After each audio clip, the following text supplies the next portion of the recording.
আসসালামু আলাইকুম রাহমাতুল্লাহ। আপনি কি চান আপনার রিজিকে এমন জোয়ার আসুক যে টাকা গুনতে আপনার হাতের বদলে মেশিনের দরকার হয়?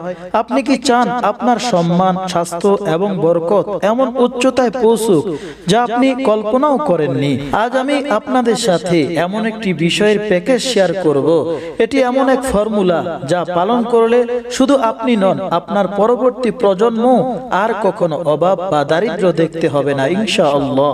নিয়ামত বৃদ্ধির মূল চাবিকাঠি। আল্লাহ তাআলার একটি ওয়াদা আছে, তোমরা যদি শুকরিয়া আদায় করো তবে আমি অবশ্যই তোমাদের নিয়ামত বাড়িয়ে দিব। একটি চমৎকার ঘটনা। মূসা আলাইহিস সালামের যুগে এক ব্যক্তি ছিল যার পরনে নিজের লজ্জা ঢাকার মতো কাপড়ও ছিল না। সে মূসা আলাইহিস সালামকে বলল আল্লাহর কাছে তার অভাব দূর করার জন্য দোয়া করতে।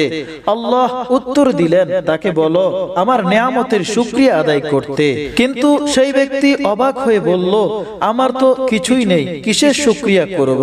ফলশ্রুতিতে তার সামান্য যা ছিল তাও হারিয়ে গেল। কেন সম্পদ কমে না? একটি বাস্তব উদাহরণ। আবার মূসা আলাইহিস সালামের কাছে অন্য এক ব্যক্তি আসলো যে এত বেশি সম্পদশালী ছিল যে সে সম্পদ সামলাতে ক্লান্ত হয়ে গিয়েছিল। সে চেয়েছিল তার সম্পদ যাতে কিছুটা কমে। মূসা আলাইহিস সালাম তাকে বললেন রিজিক অপচয় করতে, কিন্তু দেখা গেল তার সম্পদ আরো বেড়ে গেছে।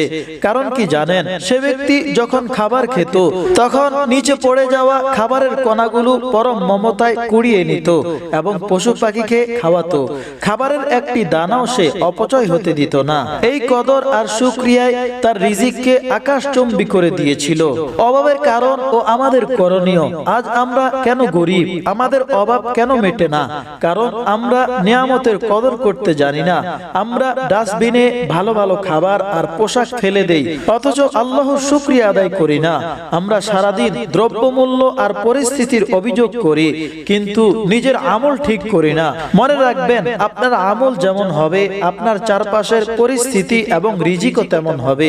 শুকরিয়া শুধু মুখে নয়, অন্তর থেকে এবং নিয়ামতের সঠিক ব্যবহারের মাধ্যমে করতে হবে। প্রিয় দর্শক শ্রোতাবিন্দু, আজ থেকে অভিযোগ করা বন্ধ করে আল্লাহর দিয়া ছোট ছোট নিয়ামতের শুকরিয়া শুরু করুন। সুস্থ শরীর, মাথার উপর ছাদ, দুবেলা খাবার, এই সব কিছুর জন্য মন থেকে বলুন আলহামদুলিল্লাহ। আপনি যখন শুকরিয়া করবেন, আল্লাহ আপনার রিজিকের দরজা এমন ভাবে খুলে দিবেন যা আপনি গুনতে পারবেন না। ভিডিওটি ভালো লাগলে শেয়ার করুন এবং এই বরকতময় আমলটি সবার কাছে পৌঁছে দিন। আল্লাহ আমাদের সবাইকে বরকত দান করুন, আমিন।